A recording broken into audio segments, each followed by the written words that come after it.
नमस्कार साथियों, Sudarshan English classes में आपका एक बार फिर से स्वागत है। और मित्रों, क्लास 12th इंग्लिश की पोयम नंबर 2 आज मैं आपके सामने लेके आया हूँ। इसके क्वेश्चन आंसर बड़े छोटे छोटे आपको मैं करवाऊंगा और बिल्कुल सी इजी लैंग्वेज में आपको करवाऊंगा। आप लास्ट तक वीडियो जरूर देखें और सारे क्वेश्चंस के मैं हिंदी मीनिंग करके आपको बताऊंगा। मित्रों, इन्हीं में से एग्जाम में क्वेश्चन पूछे जाएंगे, आप ध्यान से इनको देखें और पढ़ें। ठीक है, तो देखिए चैप्टर जो 2 है उसकी जो पोयम नंबर जो 2 है और क्लास 12th इंग्लिश के है ये। An elementary school classroom in a school. एक क्लास जो स्कूल है उसमें एक क्लासरूम है जो एलिमेंट्री का मतलब होता है मित्रों प्राथमिक स्कूल जो क्लासरूम है उसके बारे में इसमें लिखा है।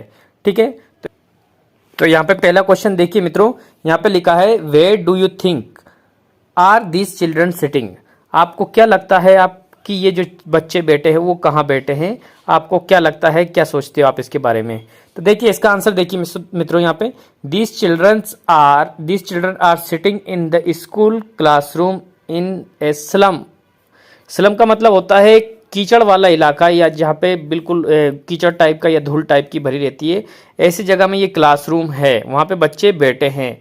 इज फार अवे, एक बार यहाँ पे far away from the winds. ठीक है, ये पवनों से दूर है। और वेव्स ब्लोविंग स्ट्रांगली, यहाँ पे तेज धाराएं पवन की और हवाएं तेज चलती है, वहाँ पर ये क्लासरूम है। ठीक है, वहाँ पे बच्चे ये क्या करते हैं, बैठते हैं। दूसरा क्वेश्चन देखिए मित्रों, how do the faces and hair of this children look. उन बच्चों के चेहरे और जो बाल है वो कैसे दिखते हैं? ठीक है, तो देखिए यहाँ पे देखिए इसका आंसर होगा मित्रों the faces of this childrens look pale, बहुत ही गंदे दिखते थे, बेकार दिखते थे। The uncombed and unkempt hair, और बाल उलझे मतलब अनसुलझे रहते थे। अनकॉम्ड मतलब उनमें कोई कंघी नहीं होती थी। Looks like rootless wild plants, ऐसे लगते थे कि जैसे जंगल में कोई बिना जड़ का पेड़ हो, इस प्रकार के उनके बाल लगते थे। ठीक है, तीसरा क्वेश्चन देखिए मित्रों यहाँ पे, why is the head of the tall girl weighed down. जो लंबी लड़की एक थी वहां पे, उसका जो सिर था वो वेक डाउन यानी कि झुका हुआ क्यों था, बोझ तले क्यों दबा हुआ था? The head of the tall girl is weighed down. एक लड़की जो थी, जो कैसी थी, लंबी थी, उसका जो हेड था वो डाउन था, वो झुका हुआ था। By the burdens of the world, विश्व के बोझों से, संसार के बोझ जो है वो उसके तले दबा हुआ था, इसके कारण वो उसका सर कैसे हुआ था, दबा हुआ था। ठीक है, संसार का बोझ का मतलब ये नहीं कि उसके ऊपर पृथ्वी रखी है, यानी कि बहुत सारी रिस्पॉन्सिबिलिटी थी, बहुत सारी जिम्मेदारियां थी, इसलिए वो अपने सिर को थोड़ा सा बोझ लेके चल रही थी, ये समझ लीजिए आप।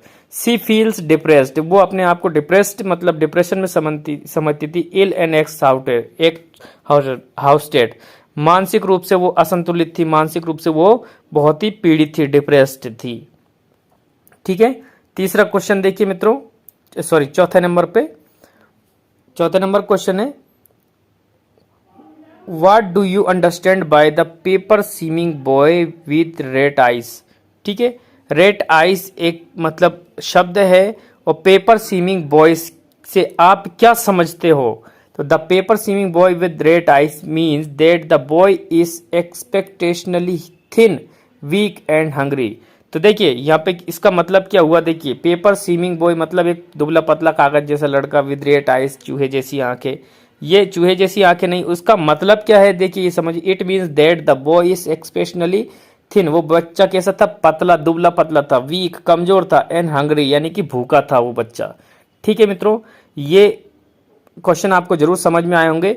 और ये कि इसका अगला क्वेश्चन है, who is the unlucky heir and what will he inherit. Who is unlucky heir, ये हेयर HEIR है मित्रों। HEIR का मतलब होता है उत्तराधिकारी, यानी पिता की संपत्ति का अधिकारी जो रहता है उसको उत्तराधिकारी बोलते हैं। तो अनलकी हेयर यानी अनलकी यानी कि दुर्भाग्यशाली जो उत्तराधिकारी है वो कौन है? The lean and thin boy rats eye and stunt growth is the unlucky heir. Lean दुबला पतला और मतलब जो पतली पतली आंखें वाला जो लड़का है, स्टंट है, वो अनलकी हेयर है। क्या है मित्रों? अनलकी यानी कि पैतृक संपत्ति उनके पास में बिल्कुल कम है। He will inherit twisted bone, और उसके पास में ट्विस्टेड बोन यानी कि टेढ़ा मेढ़ा शरीर था मित्रों, यानी कि उसका शरीर झुका हुआ था, टेढ़ा मेढ़ा हुआ था, उसकी हड्डियां मुड़ी हुई थी जगह जगह से, ठीक है। और ये इनहेरिट किया यानी प्राप्त किया था फ्रॉम हिज फादर, यानी उसके पिताजी की भी हड्डियां ऐसी थी, इसीलिए उसकी हड्डियां कैसी हुई थी, मुड़ी हुई, टेढ़ी मेढ़ी। ठीक है मित्रों, अगला क्वेश्चन मैं आपको अगले वीडियो में समझाऊंगा 6वें नंबर से लेकर 10वें नंबर तक। वीडियो यदि पसंद आए तो प्लीज़ लाइक करना, शेयर करना और सब्सक्राइब करके बेल आइकन जरूर दबाना। Thank you.